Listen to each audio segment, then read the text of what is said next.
اللہ اللہ اللہ۔ سورہ حج کی آیت نمبر 65 سورہ حج کا 9واں رکوع اور 17ویں پارے کا 16واں رکوع۔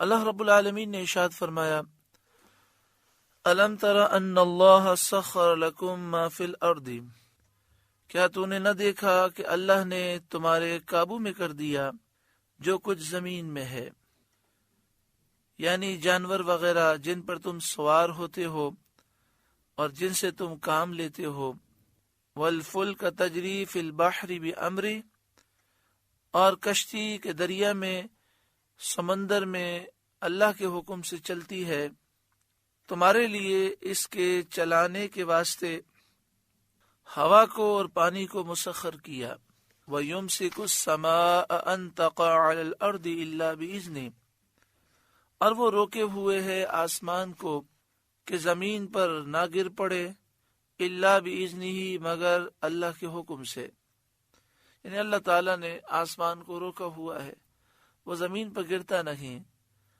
اگر اللہ کا حکم ہو تو گر جائے۔ ان اللہ بالناس لرؤوف الرحیم، بے شک اللہ آدمیوں پر بڑی مہر والا مہربان ہے، لطف و کرم فرمانے والا ہے، کہ اس نے ان لوگوں کے لیے منفعتوں کے دروازے کھولے، طرح طرح کے نفع عطا فرمائے اور طرح طرح کی مضرتوں سے، نقصانات سے ان کو محفوظ کیا۔ وَهُوَ الَّذِي أَحْيَاكُمْ، اور وہی ہے جس نے تمہیں زندہ کیا، بے جان نطفے سے پیدا فرما کر تمہیں زندہ کیا۔ ثُمَّ يُمِيتُكُمْ، پھر تمہیں مارے گا، تمہاری جب عمریں پوری ہو جائیں گی، جو نصیب میں عمر لکھی ہے، پھر تمہیں موت آئے گی۔ ثُمَّ يُحْيِيكُمْ، پھر تمہیں زندہ کرے گا قیامت کے دن ثواب اور عذاب کے لیے۔ ان الانسان لکفور، بے شک آدمی بڑا ناشکرا ہے کہ باوجود اتنی نعمتوں کے اللہ کی عبادت سے منہ پھیرتا ہے اور بے جان مخلوق کی پوجا کرتا ہے۔ لِكُلِّ أُمَّةٍ جَعَلْنَا مَنْسَكًا، ہر امت کے لیے ہم نے عبادت کے قاعدے بنا دیے۔ اہل دین اور اہل ملل میں سے ہر امت کے لیے ہم نے عبادت کے قاعدے قوانین مقرر فرمائے، ہم ناسکوہ، کہ وہ ان پر چلے اور عامل ہو ان قاعدوں پر وہ عمل کریں۔ فلا ینازعنک فی الامر، تو ہرگز وہ آپ سے اس معاملے میں جھگڑا نہ کریں، یعنی دین کے معاملات میں اور ذبیحہ کے معاملے میں وہ جھگڑا نہ کریں۔ یہ آیت بدیل بن ورقا اور بشر بن سفیان اور یزید بن خنیس کے بارے میں نازل ہوئی۔ ان لوگوں نے نبی اکرم صلی اللہ علیہ وآلہ وسلم کے صحابہ کرام سے کہا تھا، کیا سبب ہے جس جانور کو تم خود قتل کرتے ہو اسے تو کھاتے ہو، اور جس کو اللہ مارتا ہے اس کو نہیں کھاتے؟ اس پر یہ آیت کریمہ نازل ہوئی۔ یعنی وہ کہتے تھے کہ جسے خود تم ذبح کرتے ہو اسے تو کھاتے ہو، اور جو بکری خود بخود مر جائے کسی بیماری سے یا ایسے ہی مر جائے تو تم اسے مردار سمجھتے ہو، نہیں کھاتے۔ تو اس پر یہ آیت کریمہ نازل ہوئی کہ یہ بلا وجہ جہالت سے بحث کرتے ہیں۔ وَادْعُ إِلَىٰ رَبِّكَ، اور اپنے رب کی طرف بلاؤ اور لوگوں کو اس پر ایمان لانے، اللہ کا دین قبول کرنے اور اللہ کی عبادت میں مشغول ہونے کی دعوت دو۔ اِنَّكَ لَعَلَىٰ هُدًى مُسْتَقِيمٍ، بے شک آپ سیدھی راہ پر ہیں۔ وَإِن جَادَلُوكَ، اور اگر وہ آپ سے جھگڑیں، فَقُلِ اللَّهُ أَعْلَمُ بِمَا تَعْمَلُونَ، تو آپ فرما دیں کہ اللہ خوب جانتا ہے تمہارے کرتوت۔ اللہ یحکم بینکم یوم القیامہ، اللہ تم میں فیصلہ کر دے گا قیامت کے دن۔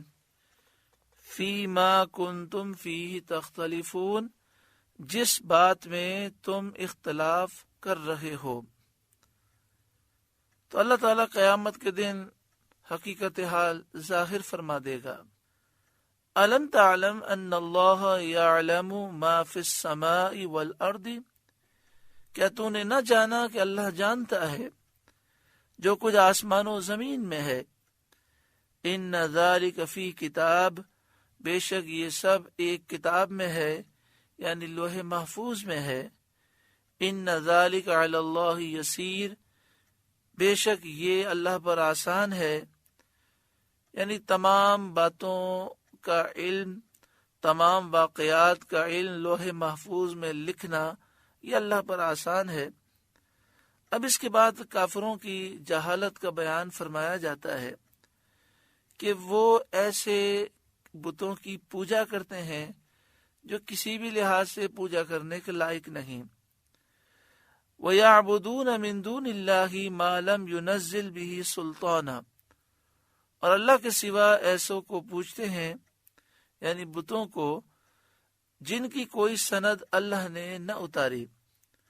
وَمَا لَيْسَ لَهُمْ بِهِ عِلْمٍ، اور ایسوں کو پوچھتے ہیں جن کا خود انہیں کچھ علم نہیں، یعنی ان کے پاس اپنے اس کام کی نہ کوئی دلیل عقلی ہے نہ کوئی نقلی ہے، نہ آسمانی کتابوں کی دلیل ہے ان کے پاس، نہ آسمانی صحیفوں کی کوئی دلیل ہے، نہ کوئی عقلی دلیل ہے۔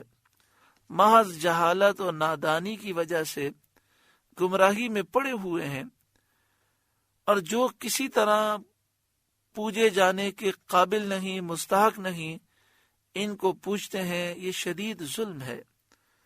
وَمَا لِلظَّالِمِينَ مِن نَصِيرٍ، اور ظالموں کا کوئی مددگار نہیں، یعنی مشرکوں کا کوئی مددگار نہیں، کوئی انہیں اللہ کے عذاب سے نہیں بچا سکے گا۔ وَإِذَا تُتْلَى عَلَيْهِمْ آيَاتُنَا بَيِّنَاتٍ، اور جب ان پر ہماری روشن آیتیں پڑھی جائیں اور قرآن کریم انہیں سنایا جائے جس میں احکام کو بیان ہے، حلال حرام کی تفصیل ہے، تعرف فی وجوہ الذین کفروا المنکر، تو تم ان کے چہروں پر بگڑنے کے آثار دیکھو گے جنہوں نے کفر کیا۔ قرآن کی آیت سن کر کافروں کے منہ بگڑ جاتے ہیں۔ یکادون یسطون بالذین یتلون علیہم آیاتنا، قریب ہے کہ لپٹ پڑیں ان کو جو ہماری آیتیں ان پر پڑھتے ہیں، یعنی جو قرآن کی تلاوت ان کے سامنے کرے اس پر حملہ کرنے کے لیے وہ تیار ہو جاتے ہیں۔ اتنا قرآن سن کر انہیں غصہ آتا ہے، ان کے چہرے بگڑ جاتے ہیں۔ قل، اے محبوب آپ فرمائیے، افأنبئکم بشر من ذالکم، کیا میں تمہیں بتا دوں جو تمہارے اس حال سے بھی بدتر ہے، یعنی تمہارے اس غیظ اور ناگواری سے بھی وہ بدتر ہے، جو ناگواری غیظ قرآن سن کر تم میں پیدا ہوتی ہے۔ النار، وہ جہنم کی آگ ہے۔ وعدہ اللہ الذین کفروا، اللہ نے اس کا وعدہ دیا ہے کافروں کو۔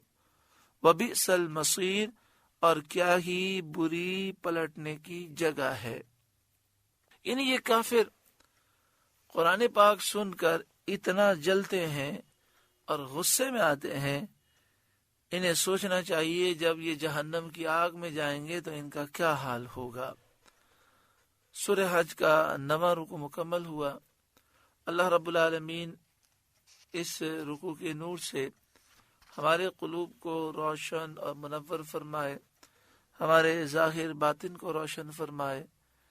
رب العالمین ہمیں موت سے پہلے موت کی تیاری کی توفیق عطا فرمائے۔ اللہ اللہ